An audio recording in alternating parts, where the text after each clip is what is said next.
Okay, so we're continuing part two of what we started last week, which was talking about God's divine plan. And one thing I got for this week was humility while in the process, because we kind of ended with the life of David. And still going back to David, we discussed about the plan that God had for him after he was anointed to be king. And now he started going through the process. And that process is when God is getting you ready for his divine plan. So usually, like we said last week, for those who were not able to be here, that usually the Lord will give you a plan, or he will give you a vision. He will tell you who you will become, but he doesn't tell you that you will go through this, you will meet these people, these are going to be the challenges that you face. He doesn't give you that roadmap. That's when he gives you that roadmap, you might look at the roadmap and you run away and be like, if this is how challenging this is, it takes to be a king, place. I love where I am. I just want to enjoy my life here. I don't need to go through all of this. And so, but while going through the process, it requires a lot of humility. It requires listening to God. It takes a lot of pruning. It's a lot of pruning. Why? He takes you through that process in order to get you ready for the divine assignment that he has for you. So the first thing is that we must have the fear of God embedded in us. It has to be strong and planted in us. Because if you do not listen or follow his direction, you're going to be in a certain class for a very long time. And this just tells us it's the same thing that we go through on daily basis. For example, you want to become a doctor. You need to start school from elementary school. And you will go through all of that. And if you don't do well in a certain class, you have to definitely retake a class so that you qualify for the next class. And that's how you keep on going and progressing. And so Bible verse for meditation comes from Philippians 2, verse 3 to 4, that says that do nothing out of selfish ambition or vain conceit. Rather, in humility, value others above yourselves. Do not look to your own interest, but each of you to the interest of others. And this is one thing that I notice about the Lord is that He gives us um, anointing, He gives you a calling. It's not for your personal gain, it's not for your enjoyment, it's not for your glory, but it is in service to others. If you look at all the various callings that we have, it is in service to others. It's not in service to ourselves. If you're a pastor, you're called to serve. If you are a doctor, you're called to serve. If you're a teacher, you're called to serve. You're a journalist, you're called to serve. Whatever you're doing, you are called to serve. In the military, you are called to serve. And so we're called for one another. And so the Bible encourages us to do it out, not out of selfish ambitions. And there's another verse that says that we should do it as unto Christ. In whatever thing you do it as unto Christ. So you're doing it unto Christ. Do it with all your heart and do it as unto Christ. And so that's where humility comes in. Because when you say, oh, I know it all, but when you humble yourself and say, I'm doing it as unto Christ, you become really humble. And we're going to continue learning from David as we started last week. In 1 Samuel 13, verse 14, here we meet, the whole of chapter 13 is talking about King Saul, how he went into battle without waiting for Samuel, and he offered the sacrifice instead of waiting because men told him to do it. And so he decided to do it without listening to the counsel of the Lord, because normally he wasn't a priest, he was a king, but he had to wait for Samuel to come. But he did not wait. As soon as he offered the sacrifice, what happened? Here Samuel shows up. And in verse 14, it says, but now your kingdom will not endure. The Lord has sought a man after his own heart and appointed him ruler of his people, because you have not kept the Lord's command. So this is where we need David being declared as a man after God's heart. And so this phrase was actually spoken by God himself through the prophet Samuel when he was anointing David as a future king of Israel. And while David was not a perfect man, he had his own share of his shortcomings. There's so many things about David, but he still occupied a place in God's heart, and God called him a man after his own heart. And if we look at the life of David, we see that while he was going through the process of becoming a king, because it took him a long time from the time he was anointed and declared to be the king. It took him a long time. While he was going through this process, David demonstrated great humility no matter the circumstances where he found himself in. And he could really listen and pay attention to the Lord. And this is very, very important for us to really learn from there, because sometimes our flesh will kick in. And we see in the life of David that he relied on God's guidance, on his protection, especially even when he was in danger and adversity, when he was being chased, when he was being attacked, no matter how the circumstance was, he completely relied on God. And from the first encounter, or I would say the second encounter, or one of the stories that made David very prominent was the story of him and Goliath.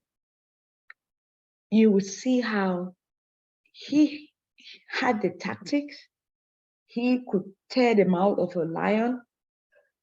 Excuse me. He could kill a lion with his bare hands.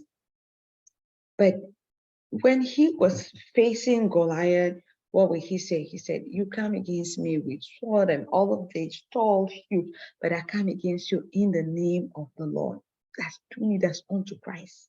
In the name of the Lord, I come against you. Not in my prowess, not in my intelligence, not in my tactics, not in my know-how, not in my ability to kill the bear, but I come against you in the name of the Lord. And when we start looking at David's life, we see how he sought God's wisdom, provision, and deliverance at all times, even when he sinned and he knew that everything had turned out against him. He just went at the foot of the Father and was just crying. He said, "Just about you, Lord. Have mercy, please, in all that you do. Don't take away your Holy Spirit from me, please. Do anything you can, punish me. I agree to all the punishment, but please do not take away your spirit from me, because I need it." Amen. And so when David was anointed as the future king of Israel by prophet Samuel, which we had that last week, as written in 1 Samuel 16, verse 12 to 13, he did not immediately assume the throne. You do not see any pride in him. You do not see anything in him that will show that, "Oh, I will be the next king." Instead, he continued to serve Saul, the reigning king, with humility and respect. David understood that God's timing and plan would establish him as king. Very important. God's timing, we need to understand. We need to walk in alignment. We need to walk in discernment. And he patiently waited for God's purpose to be fulfilled.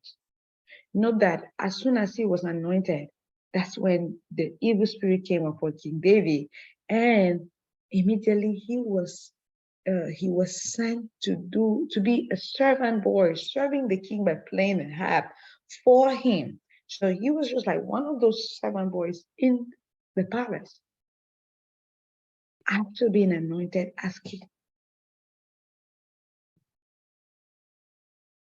And despite all of this, that the king sought to kill him by every means possible, he stayed humble and he refused to use his own hand to kill the king. And so let's explore some verses in this one thing that I really want us to go through, and to see how he often sought to hear from the Lord before he had any move, and his experience with King Saul while on his way to escaping. Can we have someone to read for us? Is there anybody who can read?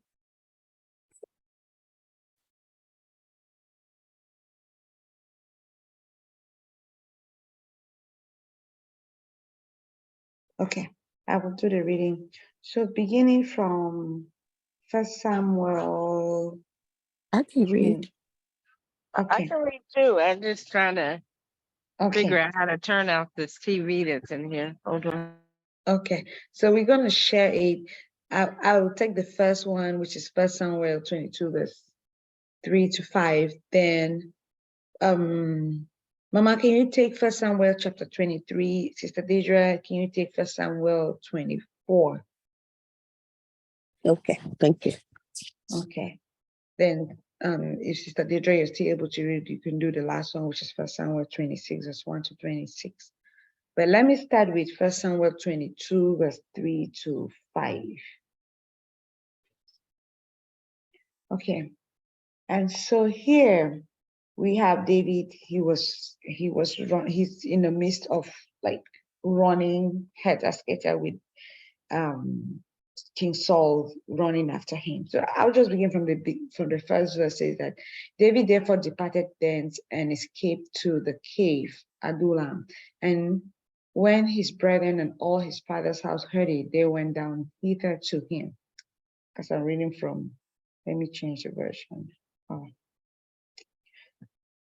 Okay. And everyone that was in distress, and everyone that was in debt, and everyone that was discontented gathered themselves unto him, and he became a captain over them. And there were with him about 400 men. And David went thence to Mizpah of Moab, and he said unto the king of Moab, Let my father and mother, I pray thee, come forth and be with you, till I know what God will do for me. And he brought them before the king of Moab, and they dwelt with him all the while that David was in the hold. And the prophet Gad said unto David, Abide not in the hold, depart and get thee into the land of Judah. Then David departed and came into the forest of Harod. And so from here, Saul will hear about him coming, hiding there, and he will come there. But while running, David had enough men that he could stand the fight against King Saul. But it's not about fighting the king with his physical hands or according to his strength, because he had the ability to fight him. He has been anointed to be king. He had every count to fight the king because the king was against him and trying to take away his life.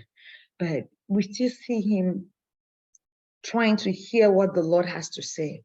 And in all of this, we'll see that the Lord is with him and the Lord will give him direction on what to do at every move and how he should act. And I just really love his composure because he stayed focused. He had a goal and he stayed focused on that goal. And so this happens even with us. When you have a goal, you will have a lot of distraction, you will have a lot of attacks, and that might be a way to stop you from attaining the goal that God has for you, for your life, and for those that you are called to serve. So instead of looking at that pain, instead of looking at that distress, that hurt, the things that are happening around you, which are little distraction at that moment, stay focused on the goal that God has for you. Especially when the Lord has really given a word and said, this is what I have for you. Just follow the direction. Always go back to the Father and seek his face. Amen.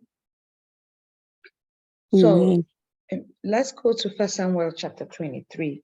You can read from the NIV because my Bible was KJV. So I have NIV. What verse should I read? First Samuel chapter 23.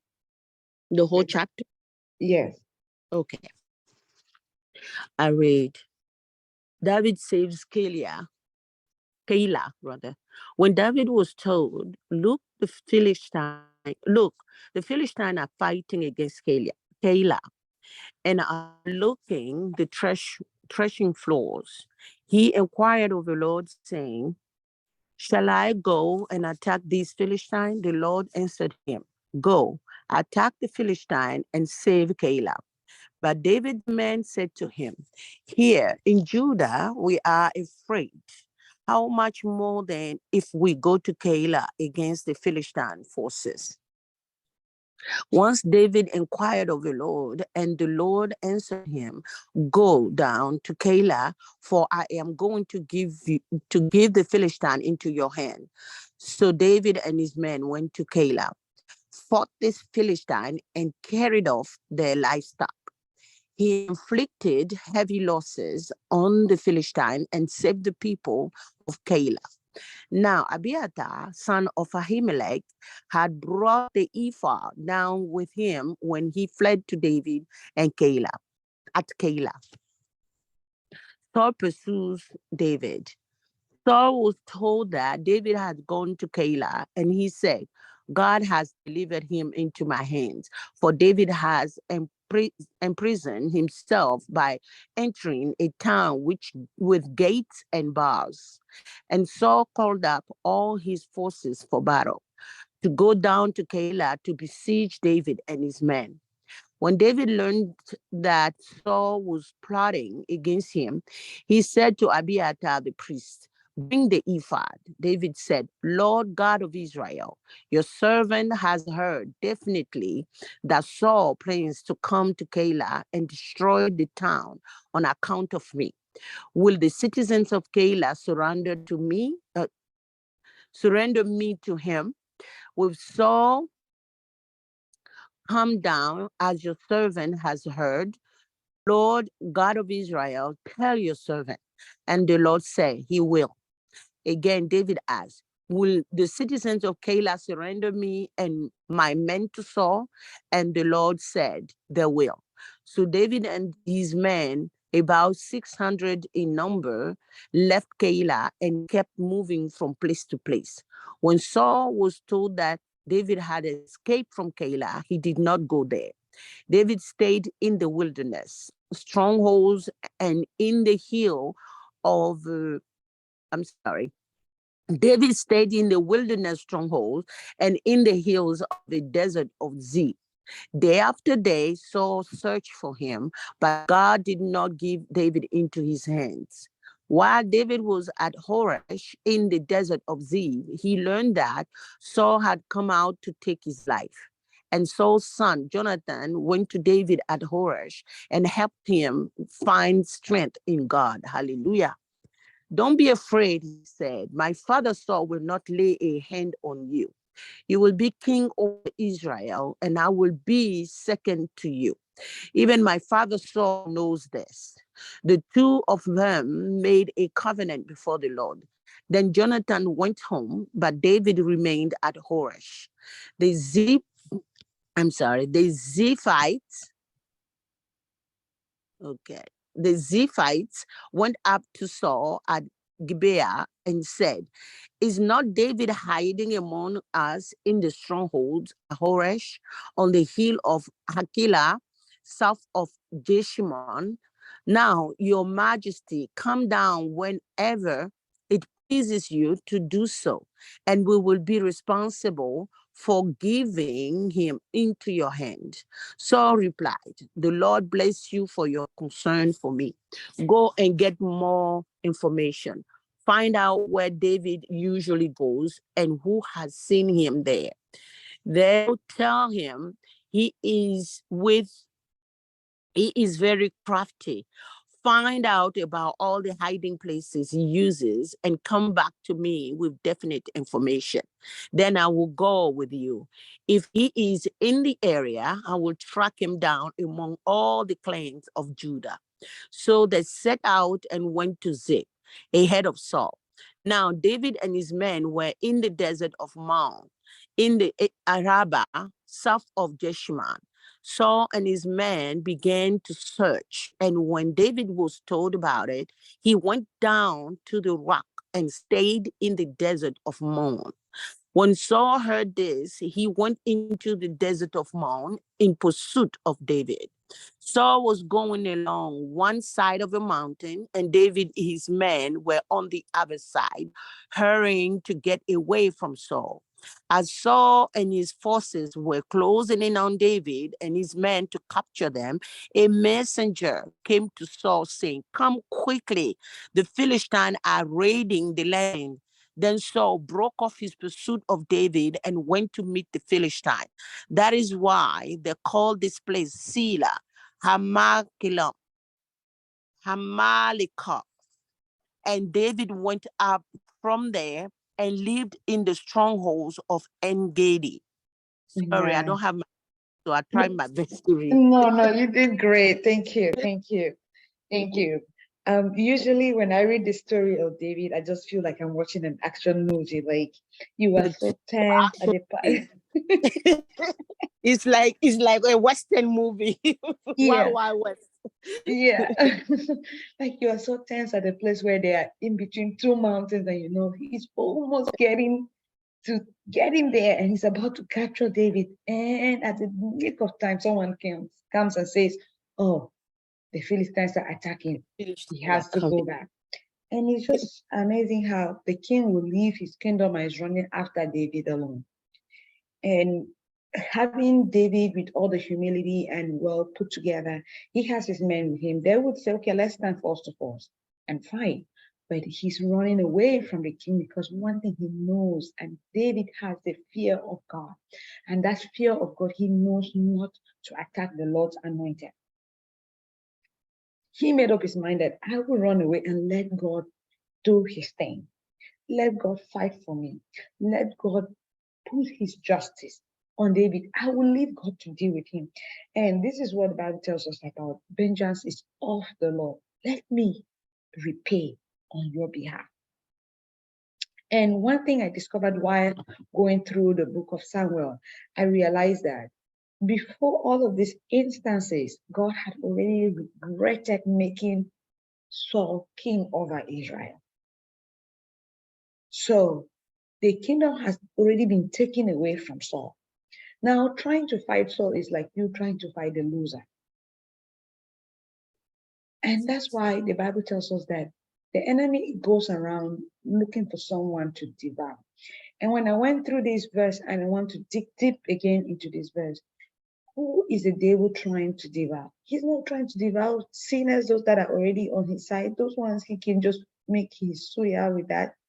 But those lukewarm Christians that are not available and that don't have time to pray, those are the ones he's like, okay, these ones are lukewarm. Let me just deal with them. So Saul is already on the losing side. And he is like a dead horse. What can you do with a dead horse? David knows what to do, and he is following God's direction. That's why he will ask the Lord, should I go and fight over Keilah? The Lord will say, yes, go and do it. And will the people hand me over? The Lord says, yes, they will do. There's nothing as beautiful as walking in alignment with the Lord. Because when you know the Lord said this will do, then you know the next move to take. Instead of you carrying yourself and doing what you want to do, following your flesh, following your feelings, and doing what you desire to do because of what you see. But he decides to ask and seek of the Lord's counsel. And one very important thing is his relationship with Jonathan, because Jonathan is the one that becomes the son of Saul, and who is supposed to be the next heir. He's the one that comes to David and strengthens him in the Lord. He tells him that do not worry, you will become the king of Israel. So it was something that was already known by everyone. It was already known, like he was known everywhere. In one part he went to, I think it was in Gad, and the people saw him, they're like, it's not David the king. He was already known to be the king. And that is the thing that Saul could just, he wanted to pass away for that. He wanted to pin David on the wall because he had already been acknowledged and adored by the entire community and loved. So he wanted him dead by every means. David even had to act like a madman. He started making spittle to come on his mouth. He'd be writing on the wall and be acting foolish. But That's just to tell you that no matter what, stay focused. He knew of the Lord. He had fear of the Lord, and he followed the Lord's counsel, and he knew what the law of the Lord said about his anointed. And he was never distracted. That is very, very important for us to pay attention to. Okay, now this is Saul still following and running after David, chasing him. So, Sister Deidre, are you ready to read chapter 24? Hold on.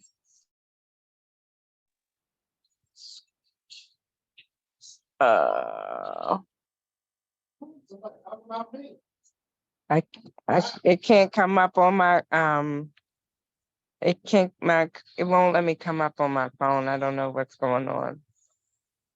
I can read.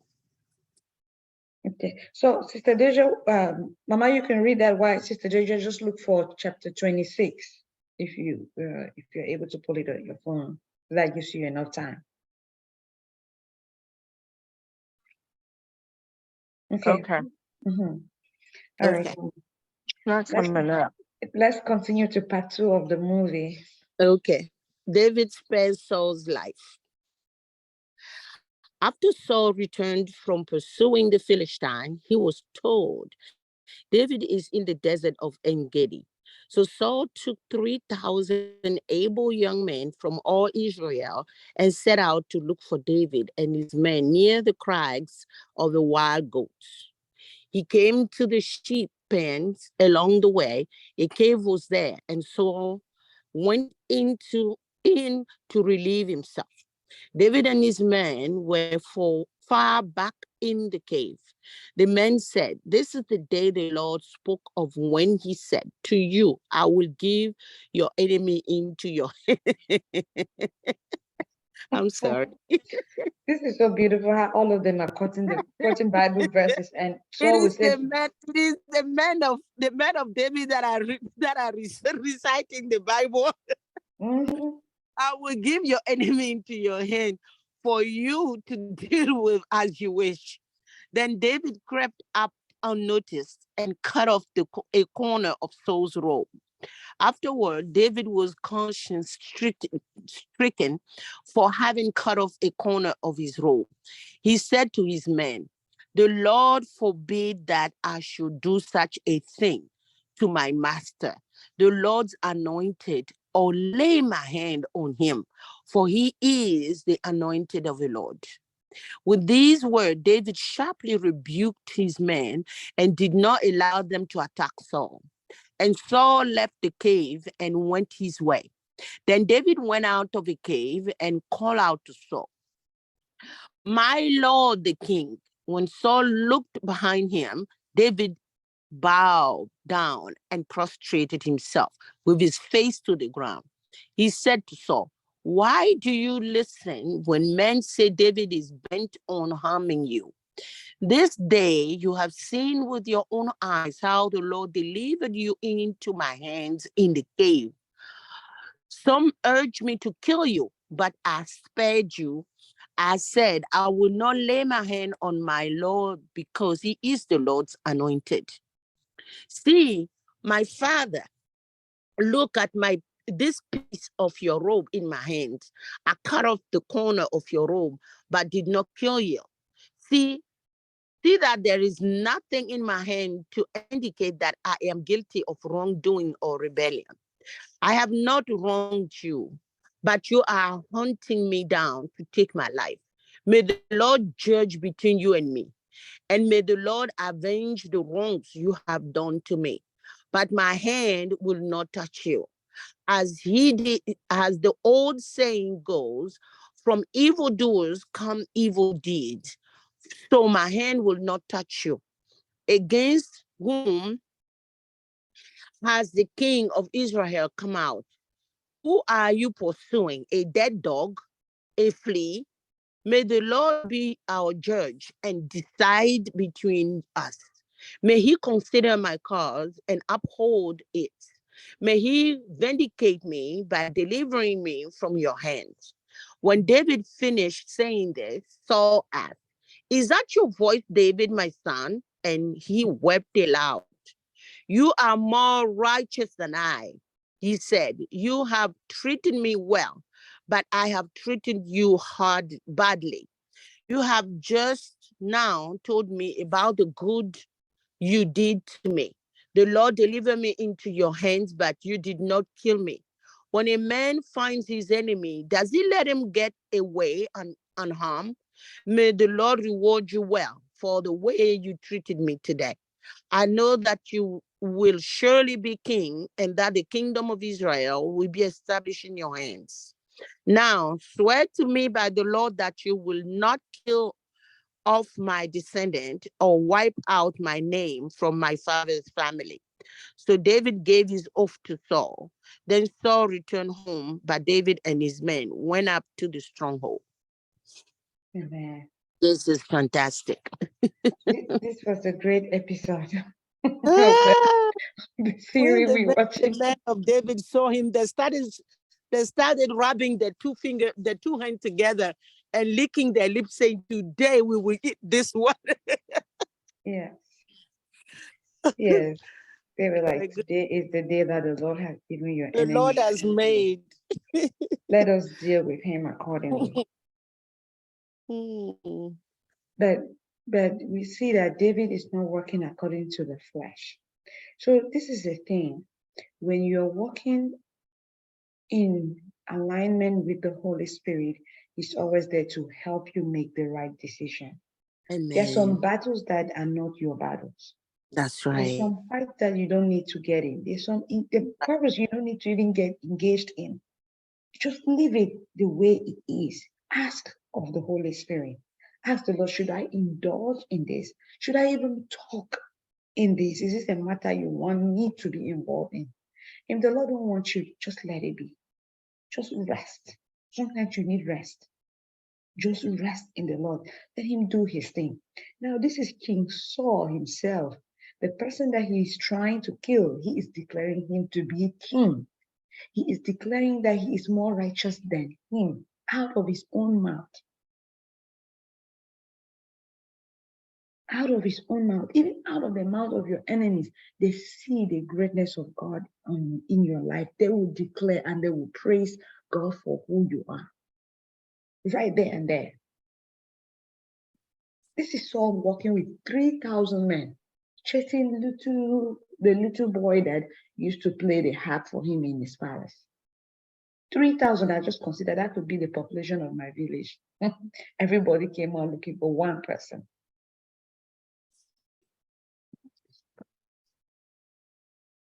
And the Lord still showed him that, okay, here he is. All he just did was take a little piece. Just by taking that little piece, his conscience would not allow him lay his hand on Saul. He said, the Lord forbids me from. So, despite the fact that Saul had already been rejected of the Lord, Saul had the kingdom had been taken away from him. He was still anointed of the Lord, and so he still deserves some respect. But I think the main lesson that we pick up from here is there are some battles that you don't need to go into. This is David going in and fighting the Philistines and destroying them. When it was time for him to get married, the king requested for 200, is it 100 skins? 200 for skins, and he gave him 200. And he gave him 200. That's to tell you that he knew what battle to go in for. So we must choose our battles. While walking in the process, we must choose our battles. Not Amen. all battles we have to get into. Not all battles. I cannot overemphasize this because we get headache, we get high blood pressure, we get anxiety, we get depressed over issues that we're not supposed to. It's not all battles that we indulge ourselves into. Mm. Amen. Amen. Amen. So we have one last episode to go through. I call them episodes because of how interesting this has been going. And that is in 1 Samuel 26, chapter 26, verse 1 to 26. Sister Deja, are you able to read now?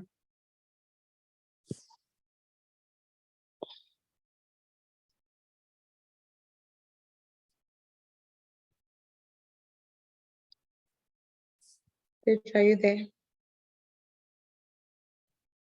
I thought it was 26, 24, not 26 No, 26, verse 1 to 26. of 24, right though? No, 26. Okay, hold on then. I just haven't got- Mhm. Oh, that was like, okay, wait a minute. I'm not doing good at this.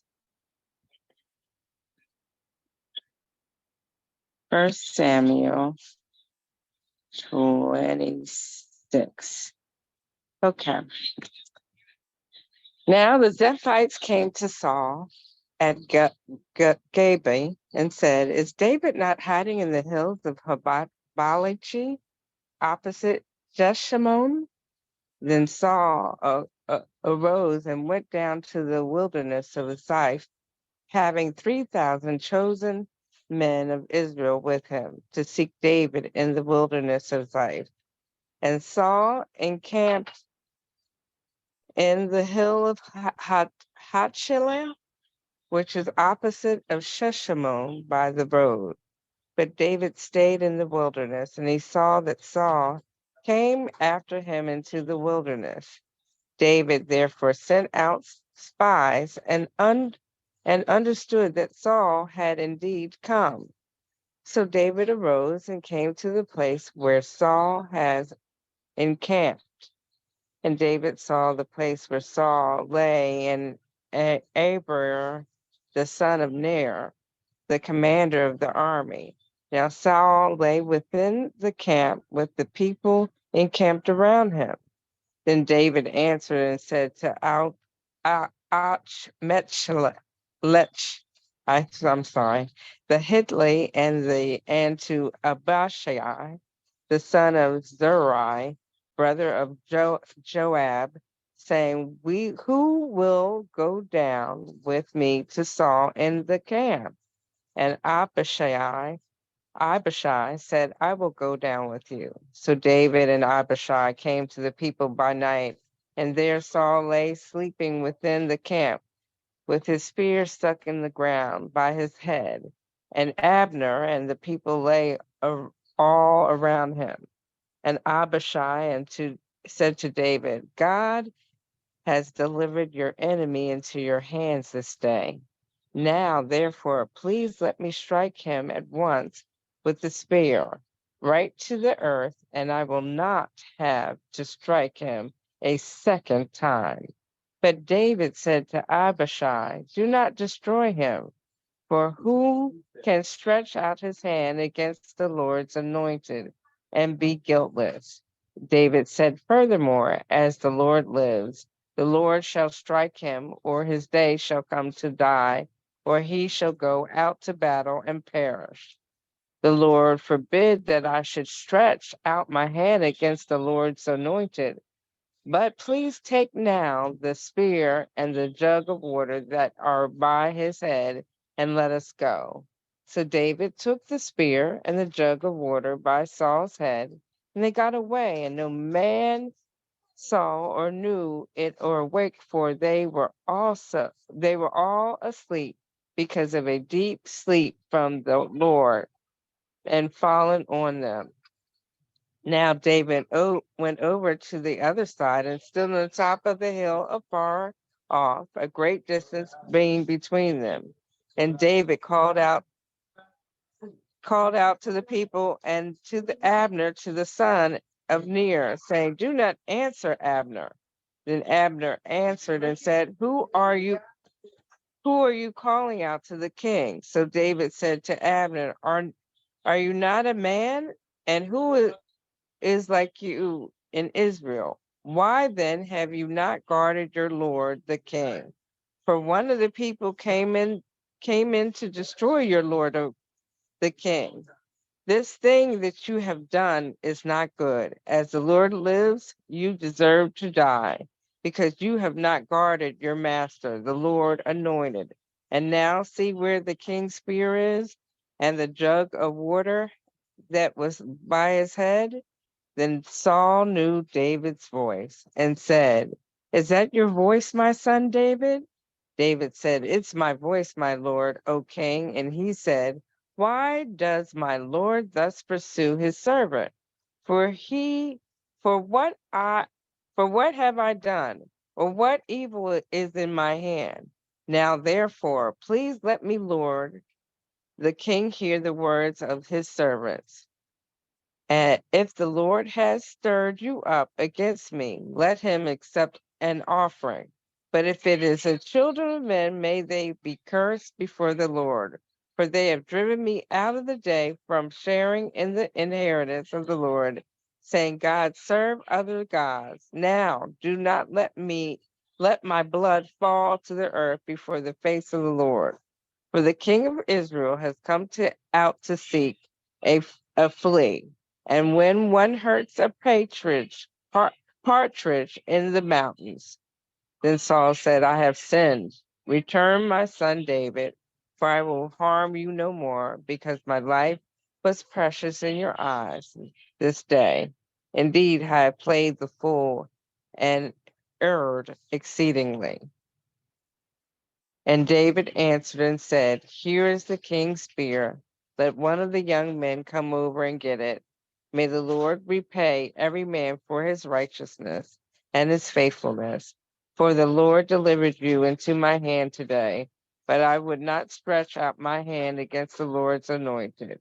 And indeed, as your life was valued much this day in my eyes, so let my life be valued much in the eyes of the Lord, and let him deliver me out of all tribulation. Then Saul said to David, May you be blessed, my son David. You shall both do great things and also still prevail. So David went on his way, and Saul returned to his place. Amen. Amen. Do we realize how at the end of each pursuit of King Saul, he turns to bless David instead of cursing him? So envy is something that pushes you to do things in a terrible way. Like your Saul is walking out of his flesh, and David is walking according to the direction of the Holy Spirit. And that is why he would not do anything foolish. In all of this, Saul did not have one opportunity to have David in his hand, because if he had it, he would deal with David. He would take away his life immediately. And so the Lord avoided this. And this is just like the situation of, is it Balaam? There is this, there was this man, it was Balaam who went and blessed the Israelites 3 times, no matter how many times he was sent to curse them. Mm-hmm. And so you would realize how, listen to David's words, Saul's words. He said to David, may you be blessed, David, my son. You will do great things and surely triumph. He knows that he will triumph. He knows that he will do great things, but yet he's after his life. He wants to kill him. Like when he goes back, those demons come up and he's like, I need David to die today. Get me some men, let's go after him. And even after he has 3,000 men surrounding him, David could get into where he was and get his jug of water and his spear. Just to tell you that he could deal with him, he could kill him, but because he's walking with the discernment of the Holy Spirit and the Lord directing him, he did not do what his flesh would have done under normal circumstance. He did not do what he would call self-defense. He would not attack him. He would not rebel. He would not retaliate. He would not pay back. And that saved him. He said, I will not kill him. The Lord will do it himself. He can go to battle and be killed there, but it is not going to be on my own hand. I will wait on the Lord's timing.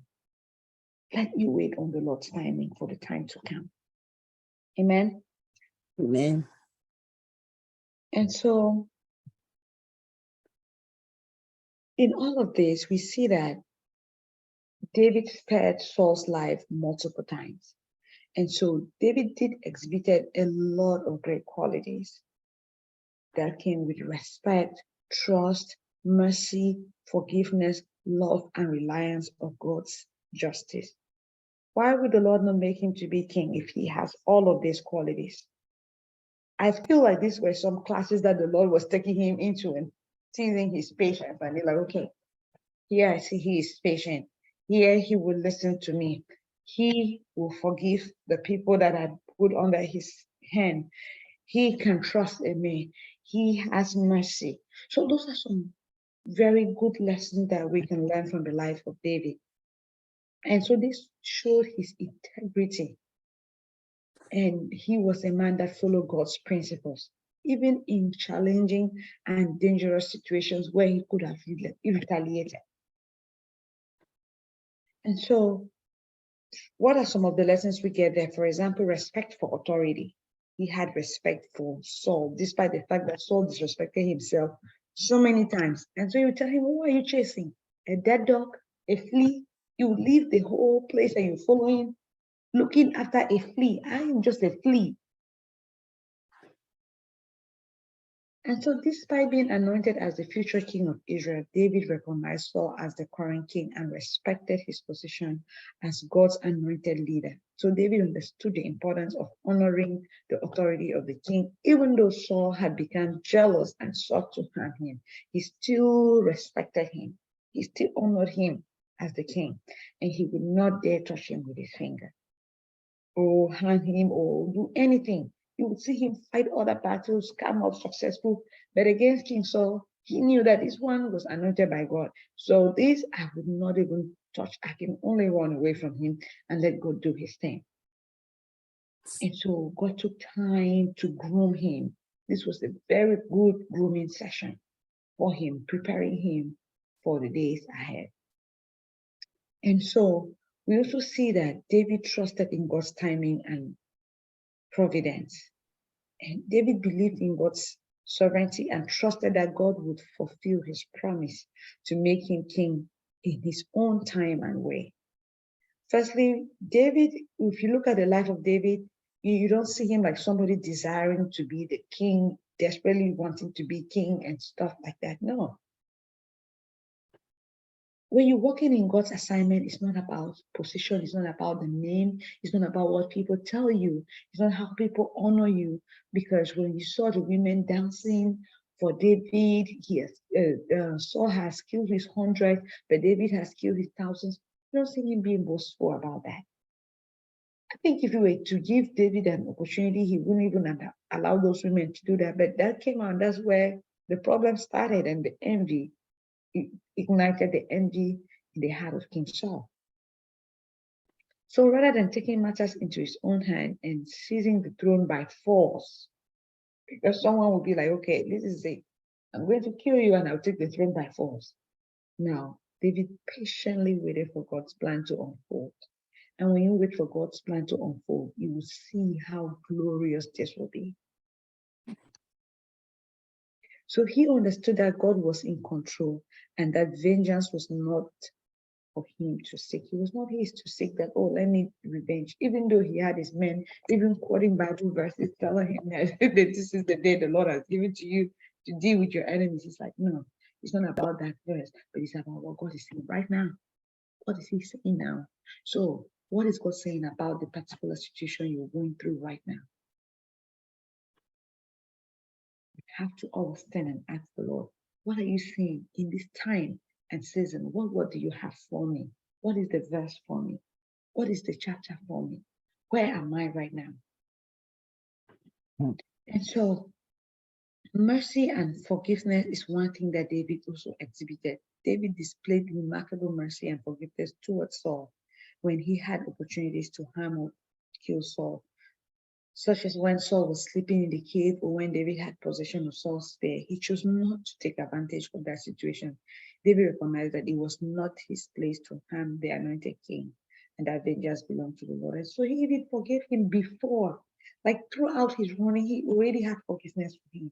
And we are called upon to forgive. That's why Jesus said we should forgive 7 times, 7 times. That's like forgiving endlessly. Do not hold any grudge. Because sometimes you are in training. So how long are you going to keep a grudge? Just thinking about picking up a leaf and holding that leaf all your life, talk less of holding a human being in your heart. So let the Lord do it. Let him handle it. And Jesus said, my burden is lighter. My burden is lighter. Come to me. I'll carry your own heavy burdens. Just give them to me. Those are my children too. I love them. Just hand them over to me. I'll take care of them. David had every reason possible, all the instances that Saul was against him, but he was like, okay, this is the Lord. This is the Lord's child as well. The way he loves me, he also loves him. And I'll let God take care of it. I will not rebel. You look at the relationship he even had. There's a very high tendency that when people attack you, you tend not to even love their husband, you tend not to love their children as well. And in my culture, they say, if they're looking for you, they don't get you, they see your dog, they're going to harm the dog. And also, another way they pass a message to you, if they see your dog, they can tie bitter leaf around the neck of the dog to pass a message that when next we see this dog, we're going to cook it. So be careful. That's just a message, a warning that comes to you. So that is to tell you that even your dog, your chicken is in danger when you become at loggerheads with somebody because someone will just pick a stone and shoot to break its leg. So when the chicken comes with a broken leg, you know that your enemies are at work. And so sometimes when they bless some people, they tell them that even your chicken will not eat the wrong insect or will not eat poison because of the good thing that you have done. And even when we meet with Job, you hear the devil telling the Lord that you've blessed his household, even his animal, and you built a hedge surround everything that belongs to him because of his righteousness. Everything that belongs to him is also protected to his animals. But this is a difference because David understood what was going on. You need to understand what is going on in the realm of the spirit. So he couldn't even attack Jonathan because he understood what was going on. And so he couldn't start saying, oh, that's your father. So you have his same blood and you have his same character. Jonathan was there fighting for him. And here we see David showing love for his enemy. That was King Saul. So he showed genuine love and compassion for Saul, even though Saul was his enemy and sought to kill him. So much so that David mourned for Saul's downfall and expressed deep sorrow when Saul and his son Jonathan died in battle. Even mourning and killing the person that the soldier that killed Saul, thinking that coming to tell David that he has killed Saul, he would have maybe a better position or a reward or something. Why would you kill the Lord's anointed? I know he wanted my life, but why would you lay your hand on him? So you deserve to die. So he could kill the person that killed the enemy that was against him, but he couldn't even kill the enemy, no matter how many times the enemy was given to him to kill. So that's why we say some battles are not meant for you. Indeed. So his love for Saul was rooted in his understanding of the sanctity of human life and the importance of treating even enemies with kindness and respect, even those who hate you. This is so heavy how he expressed love to Saul. In Romans chapter 8, we are told to bless them. To tell you the truth, blessing somebody who just insults you is not an easy thing to do. Blessing somebody whom you know doesn't like you. You just know this person don't like me. Even if the person does not raise his finger or doesn't, to say, I bless you, it's even difficult. Talk less of somebody who wants your life. We don't know how many years David had to leave the comfort of his wife, his family, of his home, and he was running in the desert, living in caves, and he became homeless. He did not have a life. You don't know what is the next attack. What is the next place where you're going to lay your head? On a rock? On the hay? But in all of this, he still showed love to him. So this is a huge lesson for us to learn how to show love even to our enemies. It is hard, but let the Holy Spirit always help us and direct us. Amen. And also, the last thing here we learn is total dependence on God's justice. And so, by sparing Saul's life, David demonstrated his belief in God's justice. He entrusted his cause to God and believed that God would deal with Saul according to his righteousness. David did not need to take matters in his own hands, like we said before, because he knew that God was the ultimate judge and would bring about justice in his perfect timing. And he mentioned this to Saul many times. Said, let God be our judge and let God pay us all accordingly, according to our righteousness. Let God do his thing. And you see, Saul will be saved, oh, in the name of the Lord.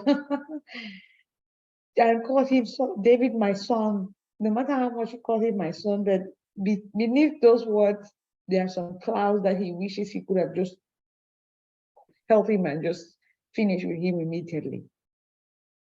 And so sometimes the Lord will bring you right in front of that enemy, and the enemy himself will be helpless. Because even Saul was helpless whenever he saw David. Instead of treating him as the enemy, he saw him like a son. Amen. I think this was our last slide. Do we have any questions? Any comments?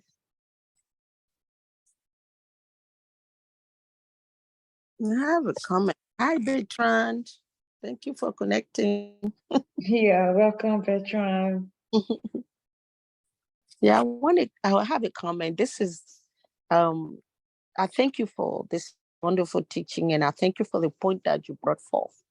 This dynamic between David and Saul is full of life lessons, peer to peer, a subordinate to its leader, leader to the subordinate, a lot of lessons in this dynamic between Saul and David. And the point that you made, that there are battles that are just purely not ours to fight. But another one that I see through it, that is a thread that connects to my teaching yesterday, is the fear of the Lord. And the fear of the Lord, in I think it's second Samuel 20, I think it's 26, the one that Minister Deidre read, verse 5. I think it says that he was conscience stricken, and when he cut the little piece of the robe, and the reason why I thought about it is because the same day I saw, reading through my devotional, the same issue of the fear of God, as it was yesterday the 14th, in the prayer schedule that the fasting schedule that Reb gave to us. It's also the fear of God. And in this teaching, I'm seeing the fear of God. And what prevented David to act was not his righteousness, because he did not have any. We don't have any righteousness.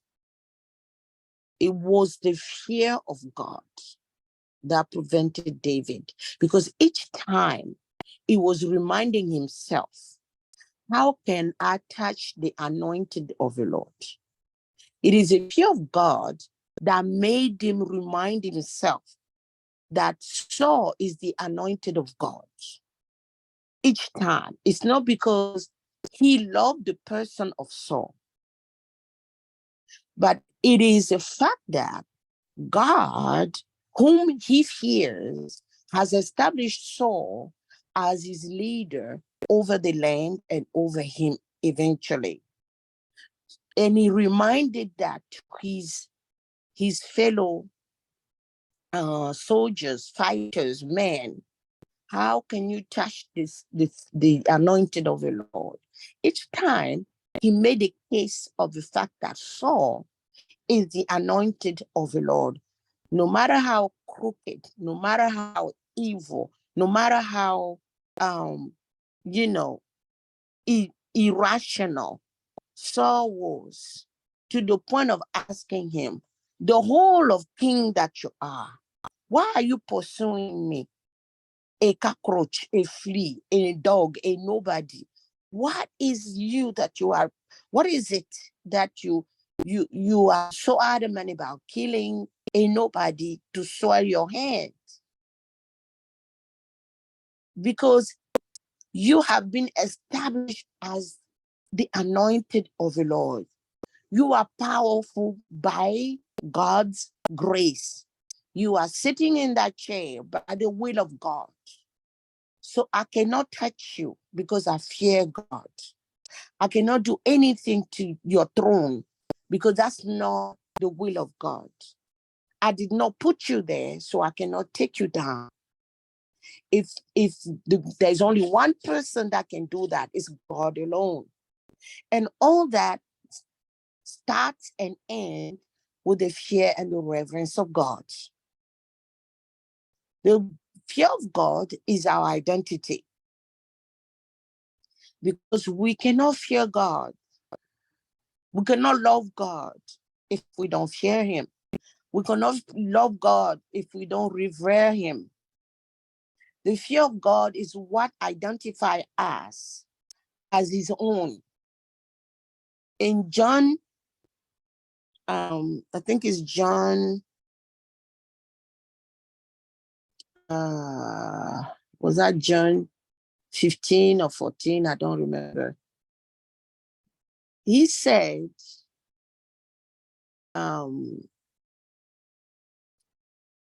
obey my command. Let me make sure I don't. Okay. Anyway, I'm not going to teach, so I'm just referring to it. So obeying his command is a way for us to show our fear, to show our devotion, to show our love. Because this is our identity. This is what separates us from the children of Satan and the children of God. Because the children of Satan obey Satan, but the children of God have to obey God. We cannot say we belong to God and we do the thing of the children of Satan. The Bible is telling us clearly that so was the Lord has released a wicked spirit on Saul. So Saul was no longer operating normally. It was inhabited by a spirit that comes from the kingdom of darkness. So he was obeying the command of that kingdom, the command of that demon, trying to kill David at all costs. But David, on the other hand, who had the Spirit of God on him, was conscience stricken. So when we have the Spirit of God, this is how we can be identified. This is how we can be we can make a difference between the one who are in darkness and us, because we have a conscience that is guided by the Spirit of God that strike us into conviction in not doing what it is that we want to do. Or when we do a little, we repent quickly and we don't do it again. Or the fear of God is inhabited in our hearts, guiding us daily, not to fall into the wrong decision, the wrong act of the kingdom of darkness. that are guided by demons. So this is what I got out of it, the fear of God. Thank you so much. Amen. Amen. Amen. The Lord is amazing. The Lord is amazing. Thank you so much for the insight that you added on here. Is there any other contributions? Any other insight?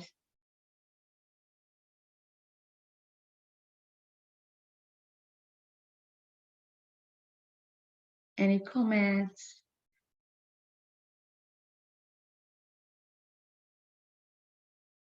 Why are we so quiet this morning?